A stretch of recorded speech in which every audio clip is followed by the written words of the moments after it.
Buenas tardes amigos que nos están sintonizando en esta hora. Dios te bendiga, Dios te guarde.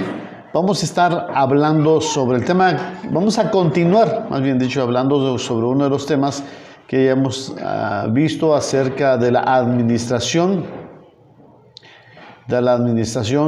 bíblica a través de los personajes, igualmente de las Escrituras. Ya tocamos el tema de Adán, el tema de Abel, el tema de Enoc, y nos centramos en Abraham por dos ocasiones. La primera ocasión estuvimos hablando sobre el valor que Abraham le dio a sus bienes. Hoy continuamos con esa segunda parte de cómo Abraham, qué valor le dio Abraham a sus bienes. Y déjame decirte, amigo hermano, que nos estás viendo en esta hora, que dentro del tema que estamos viendo, que vimos la semana pasada, estuvimos hablando sobre Abraham, que fue padre de tres naciones, de los ismaelitas, de Ismael, de los israelitas, que es precisamente del pueblo de Jacob, de Israel, y los edomitas, que es del pueblo de Esaú. Pero también dejamos en claro que también los cristianos somos parte de esa herencia mediante la sangre de Jesucristo, nuestro Señor, nuestro Redentor. Ahora, ante esta perspectiva, el padre Abraham es padre de los creyentes en Jesucristo, porque planteamos cuando menos tres aspectos bíblicos basados en tres textos bíblicos, por decirlo de una u otra manera: el Evangelio según San Lucas, el Evangelio según San Juan, y también en el libro de de Gálatas. En el libro de Lucas capítulo 3 versículo 8 dice así: haced pues frutos dignos de arrepentimiento, y no comencéis a decir dentro de vosotros que tenemos a Abraham por padre, porque os digo que Dios puede aún levantar hijos de Abraham aún de estas piedras. Aquí vemos el hecho fundamental, claro, de que Dios es soberano. Él, en su poder majestuoso, puede levantar piedras, puede hacer maravillas, puede ocultar el sol, e incluso puede hacer hijos, incluso de las piedras. Así que de los creyentes, de todos lugares puede Dios hacer hijos de Abraham. Esa es su soberanía eterna. En Juan 8, versículo 39 habla diciendo: respondiendo, le dijeron: nuestro padre es Abraham. Los judíos le decían: nuestro padre es Abraham. Y Jesús les dijo: si fueseis hijos de Abraham, las obras de Abraham haríais. Dando como referencia que todo aquel que asume o cree ser hijo de Abraham, tiene que hacer las obras de Abraham. Estamos hablando de la soberanía de Dios, que puede hacer hijos de Abraham de donde Él quiera, porque Él es soberano. Y estamos hablando de que todo aquel que se asume ser hijo de Dios tiene que hacer las obras de Abraham. Y en el libro de Gálatas, capítulo 3, versículo 7, dice: sabed por tanto que los que son de la fe, estos son hijos de Abraham. Así que juntamos la fe y las obras. Tú quieres ser hijo de Abraham o asumes ser hijo de Abraham, entonces tienes que hacer las obras y la fe que Abraham tenía y tuvo. Y recordemos que el apóstol Pablo y Santiago nos habla diciendo de la fe y las obras y la fe. Y en Abraham tenemos que ir en forma de conjunto todas esas cosas. Ahora, dentro de lo que ya habíamos hablado anteriormente acerca del tema anterior, primero dimos como consecuencia o parámetro que la promesa está primero e incluye lo que uno tiene. Recordémonos cómo en Génesis 12, cuando Dios le habló a Abraham diciendo: sal de tu tierra y de tu parentela. Pero con todas las cosas que tenía Abraham, salió de su casa, salió con su esposa, salió con su hijo, el hijo de su hermano, y también con los bienes de Lot. Lo cierto es que incluyó la promesa que Dios le dio, incluye su persona y todo lo que tiene. Muchas veces incluye nada más la persona, pero en el caso particular de Abraham, todo lo que tenía incluía juntamente con esa promesa. Él se levantó y se fue con todas sus cosas. Entonces, cuando tú recibes la promesa de Dios, entiendes que incluyes tú y todo lo que tú tienes. Cuando Dios te da una orden, incluye tú y todo lo que tú tienes. Segundo aspecto, vemos cómo Abraham tuvo ciertas adversidades durante el camino de la vida. Y vemos dos aspectos, cuando descendió a Egipto y cuando subió y tuvo problemas con Elimelech.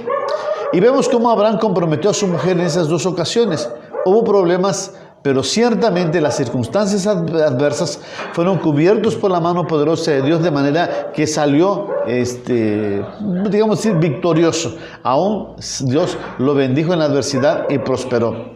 Por otro lado, dimos a conocer también que las riquezas no es para separar a la familia, pues no es de mayor prioridad la riqueza que la familia. Recordemos cómo Abraham y Lot se separan. Se separan porque los dos tenían riqueza, pero no llegaron al pleito de hacer guerra entre ellos, porque Abraham dijo de una manera sabia, porque somos hermanos. Así que si tú te quieres ir para la derecha, vete a la derecha, yo me voy a la izquierda. Y si tú te quieres ir a la izquierda, vete a la izquierda, yo me voy a la derecha, porque somos hermanos. Y ahí hubo paz, hubo armonía. Ellos supieron manejar, sobre todo Abraham, supo manejar el problema familiar, que era mucho más estar en paz con la familia que tener pleitos con la riqueza. Por otro lado, vimos también otro aspecto, como Abraham manejó el sentido de la riqueza cuando su hermano Lot fue cautivo por los reyes, y Abraham, cuando supo la noticia, fue a rescatar a su hermano. Aquí entendemos que la familia o las personas es mucho más importante que la riqueza. ¿Por qué? Porque cuando Abraham llegó a rescatar a su hermano Lot, le salió al encuentro dos reyes. El primer rey fue el rey Melquisedec, en donde Abraham le dio el diezmo de todas las cosas, como parte de esa obra que nosotros también tenemos que hacer, los diezmos. Pero inmediatamente después de haber hecho el pacto con Dios, mediante el sacerdote Melquisedec, inmediatamente después llegó el rey de Sodoma. Ya hablamos sobre los conceptos de los nombres del rey de Sodoma y de Gomorra, que uno significa en la maldad y la maldad. Y Abraham no quiso tomar nada de la riqueza que el rey de Sodoma le indicaba, porque él dijo con claridad: no tomaré nada de lo que es tuyo, para que no digas yo enriquecí a Abraham. Así pues, eso vimos en esa ocasión. Ahora, ya entrando en el aspecto que corresponde a este tema, el punto número 5 sería que la herencia, vamos a hablar sobre la herencia que Abraham tenía, se lo dejó a su hijo. No, la herencia que uno tiene no tiene que dejarse a la beneficencia o a otro de la familia. Algo que yo quiero recalcar en este momento es algo que pasa en nuestra vida cotidiana y ha pasado en múltiples personas. Por ejemplo, la trágica historia de Octavio Paz. Digo trágica historia en el sentido de su final de su vida. Octavio Paz murió el 19 de abril de 1998. Y llegó un momento en el domingo 22 de diciembre de 1996, 2 años antes o año y medio antes, su biblioteca, su casa, se quemó completamente. El premio Nobel mexicano Octavio Paz, fue destruida su casa, un gran incendio, lo sorprendió mientras él estaba durmiendo, y lo cierto es que perdió muchos libros, cientos de libros. No solamente fueron incendiados sus libros, sino pinturas valiosas, reconocimientos a nivel mundial, el reconocimiento de su premio Nobel. Y a consecuencia de todo ello, llegó de tal manera una tristeza tan grande. Se quemó el premio Nobel, se quemó los libros, y con él estoy casi seguro de que también su alma fue quemada, porque él pues tenía cierto reconocimiento de sus obras, y de la noche a la mañana prácticamente el humo se lo llevó todo, desapareció completamente. Él dijo: algunos de los libros los heredé de mi abuelo. También había pintura y objetos que recibí como regalos durante muchos años, por toda una vida. Imagínate, por toda una vida sus obras fueron quemadas. Ahora, lo más interesante no queda ahí, sino que después de muchos años de estar casado con María José Tramini, su viuda, fallece el pasado 26 de julio del 2018. Fallece. Pero lo más extraño es que no habían herederos. No hay quien reclame la herencia de Octavio Paz. No hubo testamento. ¿Y para quién es la herencia? Muchos dicen que pasará a la beneficencia pública a través del DIF, aquí en nuestro país, el Sistema Nacional para el Desarrollo Integral de la Familia. No había ni un testamento, no dejó testamento, no saben si existen parientes directos o colaterales hasta el 4º grado de la viuda del poeta. Hijos, nietos, bisnietos, no se sabe nada. Así es que con esto termina el ciclo de Octavio Paz en cuanto a su riqueza. Podrá, aquí en la tierra, en los cielos, pues solamente en Cristo Jesús tenemos la herencia total y completa. ¿Por qué lo digo esto? Porque el padre Abraham se enfrentó también con una situación difícil. La herencia se tiene que dejar a los hijos, a la familia, no a la beneficencia pública o a un otro de la familia. En el capítulo 15 del libro de Génesis, había una plática que Dios tuvo con Abraham, porque Dios quería bendecir a Abraham y le decía, tú vas a tener una multitud de hijos y tú vas a ser padre de naciones. Y él dijo, ay Señor, pero bendice aquí a mi siervo, a Eliezer, él va a ser mi heredero. Génesis capítulo 15, versículo 4 dice, luego vino la palabra de Jehová diciendo, no te heredará o sea, Eliezer, un siervo fiel, sino un hijo tuyo será el que te heredará. Por otro lado, vemos también el caso de Agar, que le dio un hijo llamado Ismael. Sin embargo, cuando ya Sara había concebido y tenido hijo a Isaac, le habló con claridad a Abraham y le dijo, en Génesis 21:10, por tanto dijo Abraham, echa a esta sierva y a su hijo, porque el hijo de esta sierva no heredará con Isaac mi hijo. Estamos hablando de herencia. La herencia se tiene que dejar al hijo en primer lugar, en primer término. Hoy en la mañana estaba yo hablando con los hermanos de la iglesia acerca de una situación que pasó en mi familia. Mi bisabuela era de extracto indígena y pues hacía labores en una finca que se llamaba San Antonio, allá en la zona norte de Chiapas, en la zona de Juárez, en ese lugar.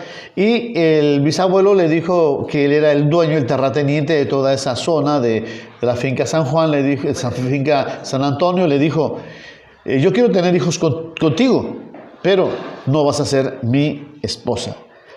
¿Entiendes esto? Y mi abuela dijo, sí. Entonces le dio hijos a mi bisabuelo, pero ella no era la esposa, estaba en concubinato. Los hijos sí eran parte de la herencia, podían tomar herencia. Pero si los hijos no quieren, bueno, entonces salen al quite los otros, ¿no? Los que tienen también sangre del patrón. Lo cierto es que en la Biblia nos habla diciendo de que está reglamentado bíblicamente sobre la herencia que se le debe dar a los hijos, o incluso por qué el siervo lo toma. En Proverbios 29, versículo 21, Proverbios 29, 21 dice, el siervo mimado desde la niñez por su amo, al postrer será su heredero. Es triste y lamentable que el amo que ha mimado a un siervo, si no tiene hijos o si sus hijos se han portado mal, estos sean sus herederos. Pero aquí hay un problema familiar. Esto es problema de familia. Proverbios 17, versículo 2 dice, el siervo prudente se enseñoreará del hijo que deshonra y con los hermanos compartirá la herencia. También vemos que sí, la herencia se puede dejar a otra persona, pero aquí hay una deshonra. El hijo ha deshonrado. Hay un problema familiar. Lo que buscamos es que la familia estén unidas. Entonces, cuando Proverbios 13, versículo 22 nos habla diciendo, el bueno dejará herederos a los hijos de sus hijos. Fíjate qué importante. Dice Proverbios 13, 22, el bueno dejará herederos a los hijos de sus hijos. Es decir, que la herencia que un hombre bueno, que un hombre que tiene la unción de Dios y su carácter bueno está en su vida, le va a dejar herencia a los hijos de sus hijos, incluso a sus nietos. Es algo que nosotros debemos entender, que la riqueza se acumula, pero no para nosotros, sino porque sabemos que tenemos una herencia. Génesis 15, versículo 2, versículo hasta el 4, dice: y respondió Abraham: Señor Jehová, ¿qué me dará siendo así que ando sin hijos? Dice, sin hijos. Y el mayordomo de mi casa es este Damaseno Eliezer. Y dijo también Abraham: mira, que no me has dado prole. He aquí que será mi heredero un esclavo nacido en mi casa. Fíjate, Abraham entendía: necesito hijo, necesito alguien que me herede, alguien de mí. Pero si no hay nadie de mí, va a ser otra persona.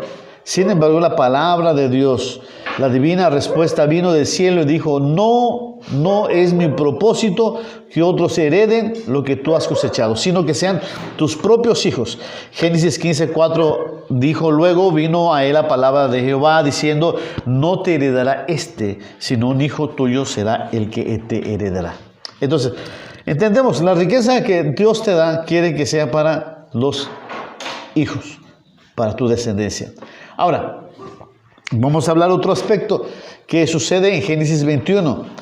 Cuando hay pactos comerciales, se hacen con mucho respeto, dejando con claridad los límites hasta donde ellos y nosotros podemos llegar en los asuntos comerciales.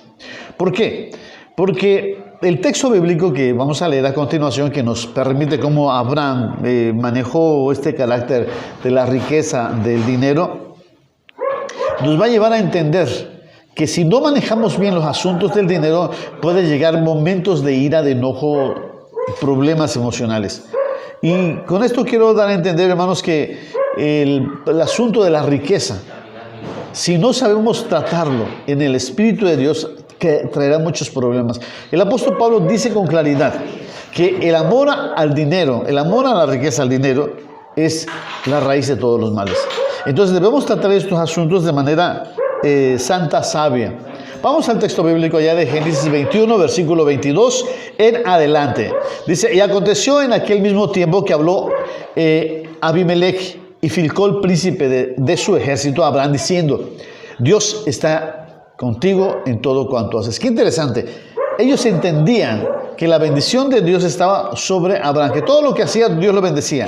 Versículo 23 en adelante: ahora pues, júrame aquí por Dios que no faltarás a mi hijo, ni a mi hijo, ni a mí, ni a mi hijo, ni al hijo de mi hijo, o sea, mi nieto, sino que conforme a la bondad con que yo hice contigo, tú harás conmigo y con la tierra donde has morado. Es decir, el rey le decía: mira, yo quiero que tú seas bueno conmigo, yo he sido bueno contigo. ¿Qué tal si hacemos una alianza comercial?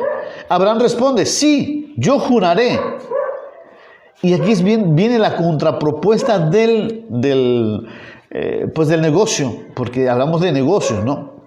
Abraham le reconvino a Abimelech a causa de un pozo de agua que los siervos de Abimelech le habían quitado.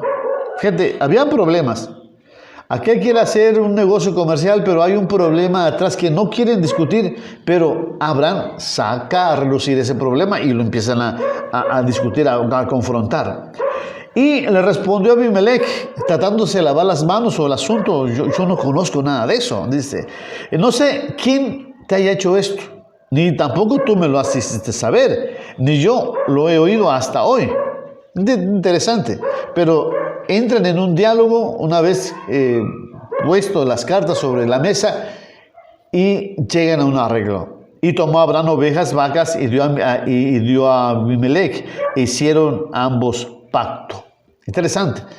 Hicieron un acto, un juramento, pero no solamente quedó ahí, sino que Abraham apartó 7 corderas como un testimonio y le preguntó, el capítulo 21, versículo 29 y 30, Abimelech le dijo a Abraham: ¿qué significa estas 7 corderas que has puesto aparte?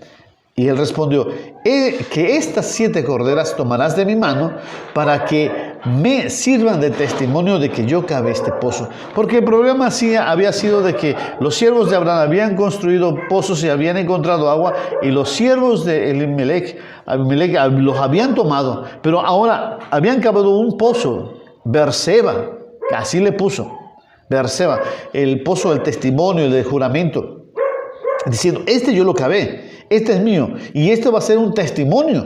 Si 7 pozos me han llevado hasta, llévate las 7 corderas, pero este es mío. Así quedó ya como propiedad suya ese pozo y toda la zona de lo que sería Berseba, lo que sería el actual Hebrón de Israel.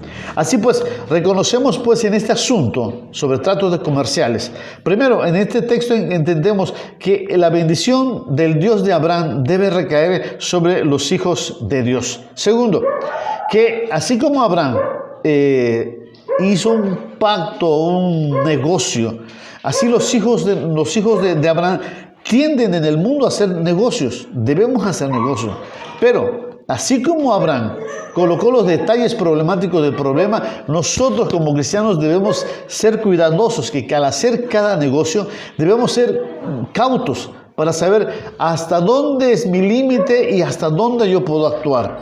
No voy a actuar impíamente como los impíos, ni voy a meterme en negocios sucios como lo hacen los impíos, pero debo saber que Dios me manda a vivir en armonía, como también lo hizo Abraham. Hubo un careo entre ambas partes y hubo una armonía perfecta en todos estos asuntos. Y al final, Abraham colocó un documento oficial sobre su participación. Aquí están las 7 corderas, eso es testimonio de que esto es mío, aquello es tuyo, y aquí se acabó el problema. Entonces, como hijos de Abraham, debemos hacer todas las cosas en orden y en forma honrada. Esto nos viene a colación del otro punto, en donde Abraham también compra un terreno. Compra el terreno donde pues Sara había muerto y necesitaban enterrar a Sara. Y estaba en una tierra que no era parte de ellos. Dios le había dicho, sal de tu tierra, de tu parentela, a una tierra que yo te daré. Entonces necesitaban enterrar a Sara. ¿Y dónde? Tenía que comprar un terreno.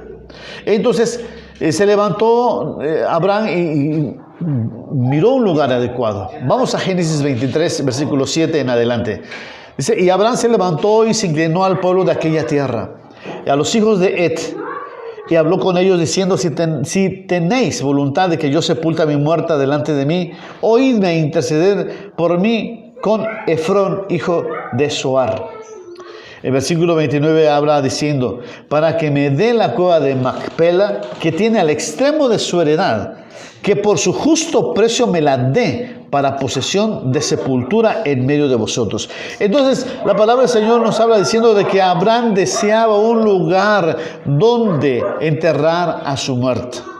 Y miró el lugar y dijo, interceder por este lugar ante Efrón, que estén allá, y yo lo deseo, que me lo venda, no que me lo regale, que me lo venda. Muchos cristianos, tristemente, tienen la idea del pueblo mundanal, que me regale, que me dé. No, debemos trabajar, debemos tener las cosas en su justo precio.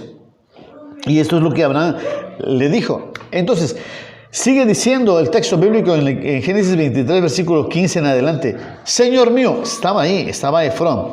Señor mío, escúchame. La tierra vale 400 ciclos de plata, es decir, 400 monedas de plata. ¿Qué es eso entre tú y yo? Entierra pues a tu muerta.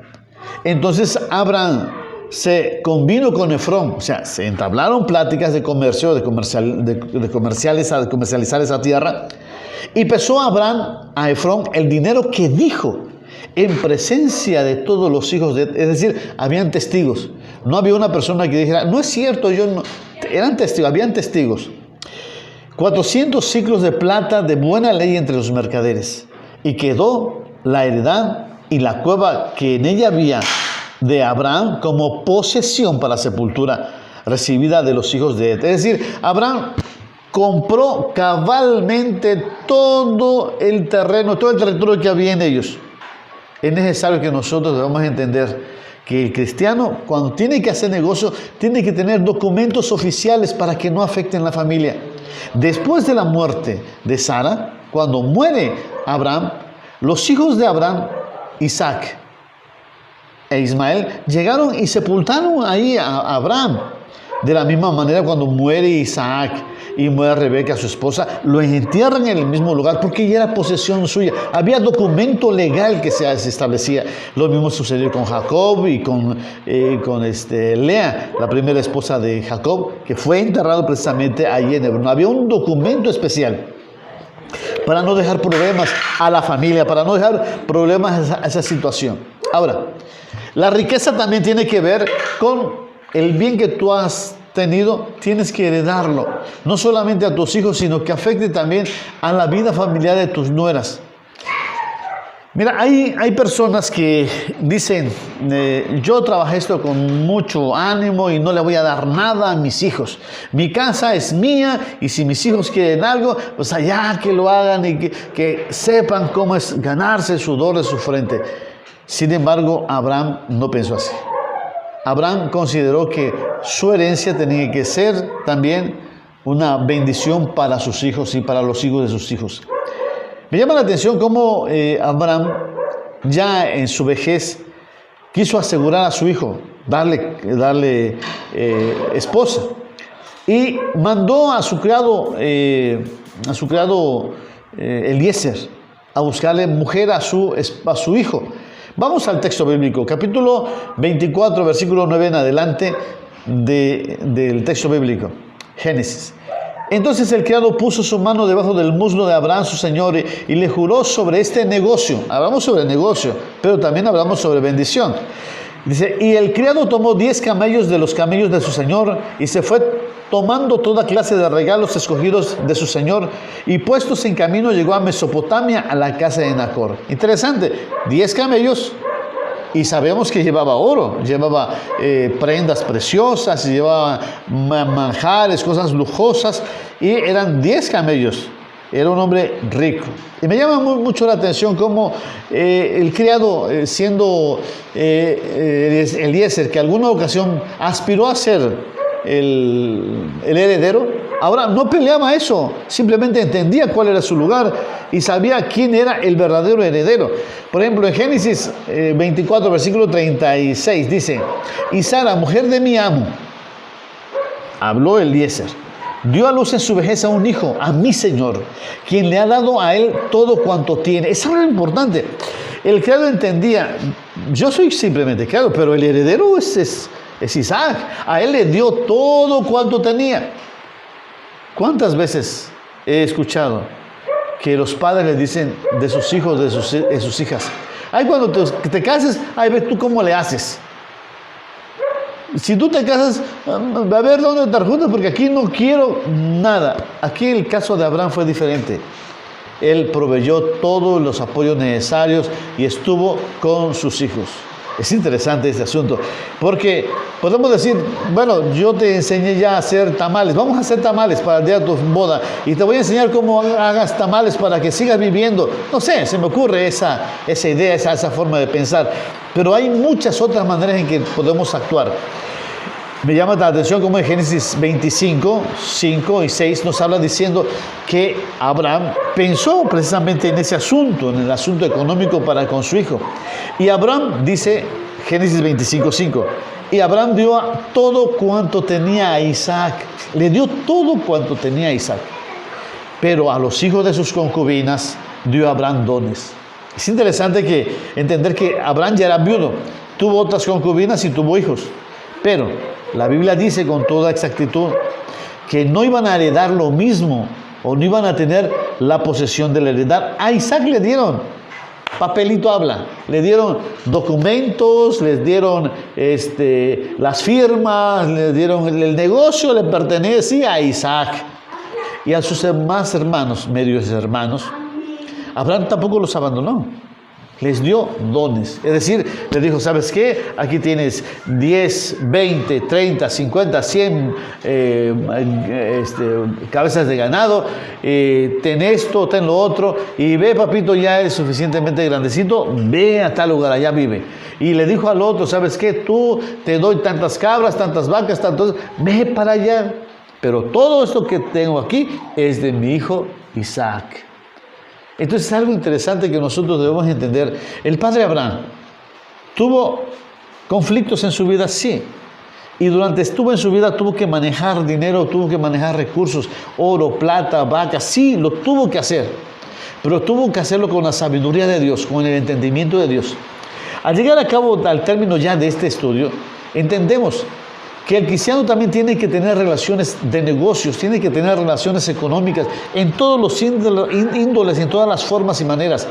Pero debemos tener la sabiduría y el entendimiento que Dios le dio a Abraham. Si somos hijos de Abraham, hagamos las obras de Abraham, tengamos la fe de Abraham, vivamos una vida sana, sobria, justa en este mundo, y no dejemos a la deriva de decir, no, es que no tengo que tocar esto, no tengo que tocar aquello. Entendamos, Dios quiere hombres sabios y entendidos, que sepan manejar el recurso para la obra de Dios.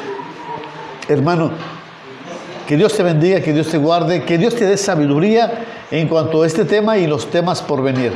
Y bueno, te invitamos a que vayas a nuestras redes sociales. Recuerda, estamos en YouTube, Biblia y Teología Renovada. Ahí nos puedes localizar por un circulito fuchsia con una B. Dale like y activa la campanita a que se suena. Y también estamos en Facebook. Estamos en la Iglesia Presbiteriana Renovada en la República Mexicana, Maranata de Bochil. Puedes encontrar ahí con ese logo que dice Maranata de Bochil. También nos puedes encontrar ahí en Blogger, que es pastorzenaido.blogspot.com, y se llama Enseñanza Bíblica para Todos. Ahí nos puedes localizar. También en Pinterest, no hay mucho, pero ya vamos a llenar más Pinterest.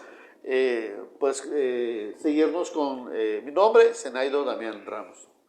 Y recuerda, si tú eres parte de aquí de Bochil, asiste a nuestras reuniones los días domingo y ponte en contacto conmigo. Tú ya me conoces,